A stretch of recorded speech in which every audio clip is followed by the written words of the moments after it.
Could the Lakers be on the verge of losing one of their toughest defensive weapons in free agency? As a crucial offseason begins, a major draft update has just landed, while the future of LeBron James is suddenly under the spotlight after Magic Johnson's latest comments. And as NBA legends rush to defend LeBron from his critics, a former teammate is revealing what fans never see behind the scenes. Subscribe to SkyHook Report and stay with us until the end for the full story.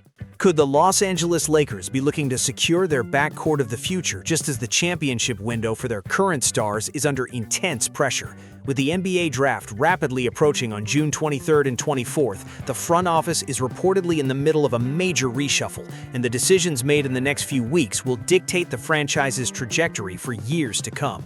Rob Pelinka and the Lakers brass find themselves at a crossroads, balancing the immediate need to provide support for a championship push with the long-term necessity of talent development, especially as significant roster decisions loom regarding expiring contracts.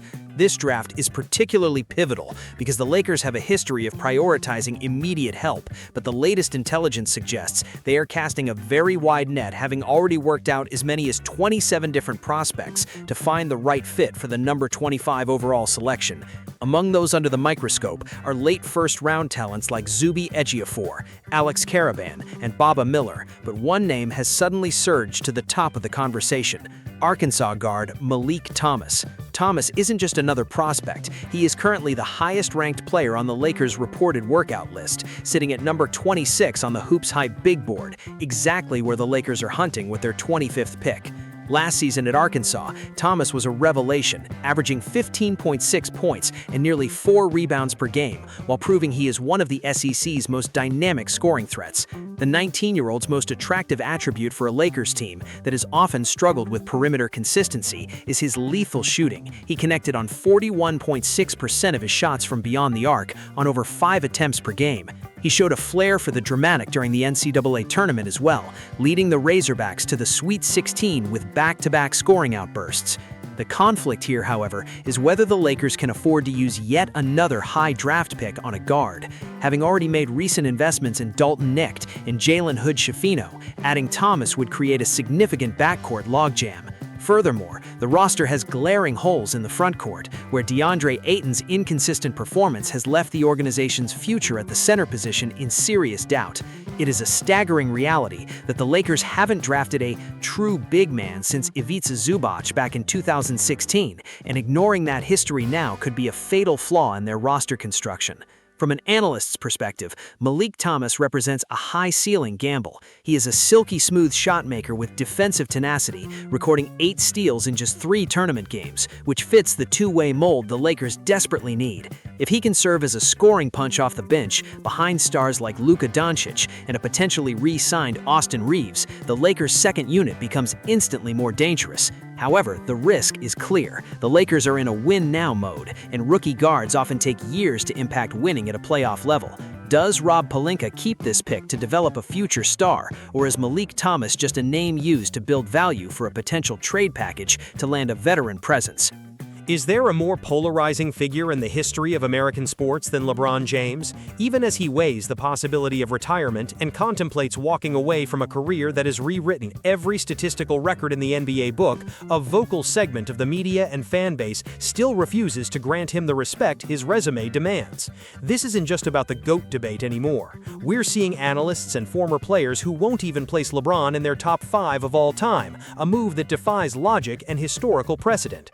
Why does this narrative persist despite the overwhelming evidence? This before versus now comparison is jarring. In previous eras, a player with 4 titles, 4 MVPs, and the all-time scoring record would be untouchable, but in the modern 24-hour cycle, LeBron's legacy is constantly under fire.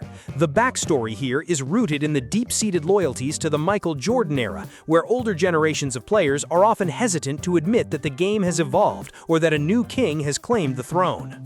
Enter Isiah Thomas, the Hall of Fame Detroit Pistons legend and 2-time NBA champion who decided it was time to stop playing nice. Speaking on Run It Back, Thomas didn't mince words, attributing the lack of respect for James to 2 simple factors: jealousy and envy.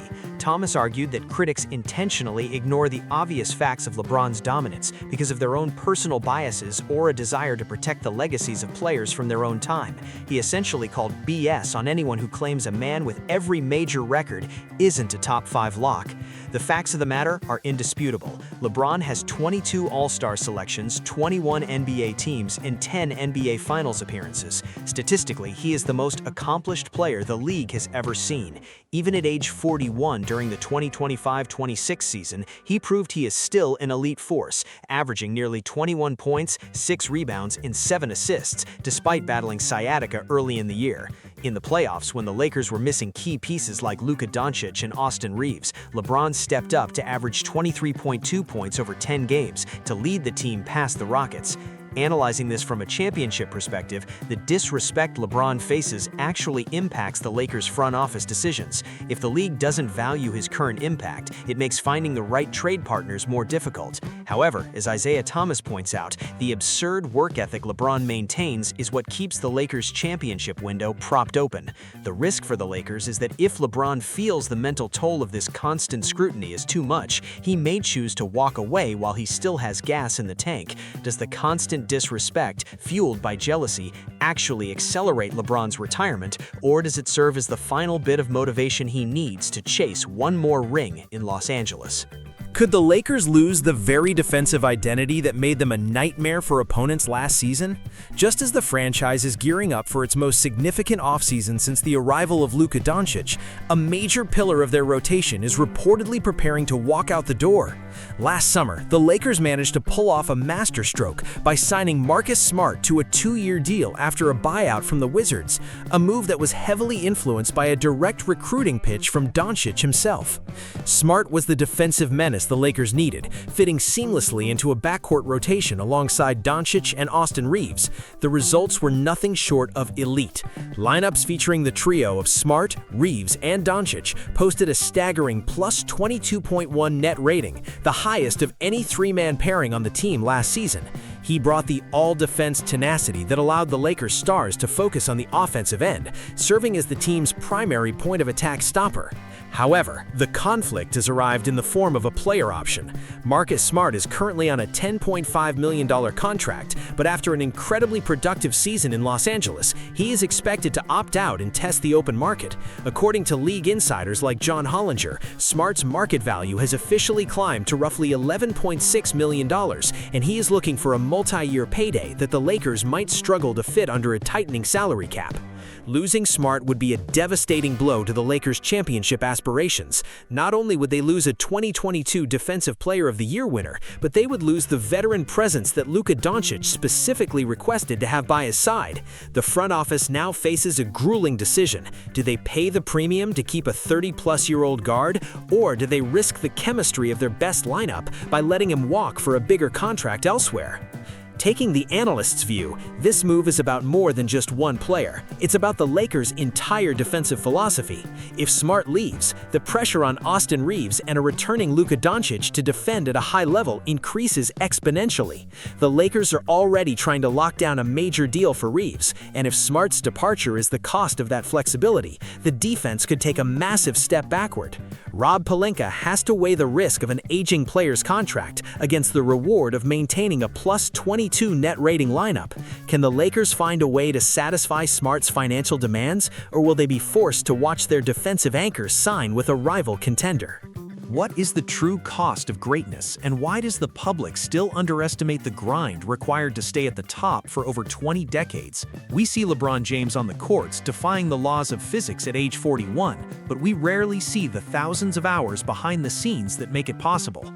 As LeBron enters his 23rd season, the conversation often shifts to his age or his stats, but his former teammates are now coming forward to warn us that we don't know the half of it. In a recent deep dive conversation, former championship teammates Richard Jefferson and Tristan Thompson, who shared the floor with LeBron during that historic 2016 comeback against the 73-win Warriors, revealed that LeBron's level of professionalism is actually absurd. Thompson highlighted that LeBron is always the first one in, refusing to cheat the system, a level of dedication that has allowed him to outlast almost every peer from his 2003 draft class. This work ethic was the engine behind a 2025-26 season that saw LeBron remain one of the game's elite players. Despite missing significant time early in the year due to sciatica, he returned to average 20.9 points in over 7 assists per game while shooting better than 51% from the field. When the postseason arrived and the Lakers were hit by a wave of injuries to Luka Doncic and Austin Reeves, LeBron's conditioning allowed him to take on a massive usage rate, leading the team past the Houston Rockets while averaging 23.2 points across 10 playoff battles. The conflict here is the mental exhaustion that comes with such an absurd routine. LeBron recently admitted that while his body will follow his mind's lead, the moment he mentally wants to start cutting corners is the moment he will retire. For Lakers fans, this is the ultimate drama. Their franchise cornerstone is still physically capable of being a top-tier star, but the mental burden of 23 years of total discipline is a heavy weight to carry. From an analyst's take, this work ethic is the only reason the Lakers can even consider themselves contenders in a loaded Western Conference. Without LeBron's ultimate pro approach, the roster flaws around him would be exposed much sooner. However, the risk is that the Lakers have become too reliant on this absurd standard. If LeBron decides he's finally done with the early mornings and the constant recovery cycles, the Lakers' championship window doesn't just close, it slams shut. As we look toward the 2026-27 season, the question isn't whether LeBron can still do it, but whether he still wants to put in the work that nobody else sees. Will he return to add to his 22 All-Star legacy, or is the mental price finally too high? Is the clock ticking louder than ever on the Los Angeles Lakers' future? While most fans are focused on the upcoming draft and potential trade targets, Lakers legend Magic Johnson is sounding the alarm on a much more urgent issue: the lack of clarity from LeBron James in the front office. With free agency and the June draft looming, the Lakers find themselves in a state of paralysis, unable to fully commit to a strategy until they know if their franchise leader is staying, retiring, or looking for a way out. Magic's before versus now comparison is clear. In the past, the Lakers dictated the market, but now they are essentially waiting for LeBron to decide his own fate. Magic isn't just worried about the Lakers' internal plans, he's pointing at the competition. He specifically mentioned the Cleveland Cavaliers as a team set up to win that could lure LeBron away for a storybook reunion in Ohio. If LeBron joins that young Cavs lineup, they immediately become a force in the Eastern Conference, leaving the Lakers with a massive void next to Luka Doncic. The backstory here involves a new era of ownership. Magic emphasized that Mark Walter, the new owner, has to be the one to step up and demand an answer. The Lakers cannot afford to wait until the middle of July to figure out their direction.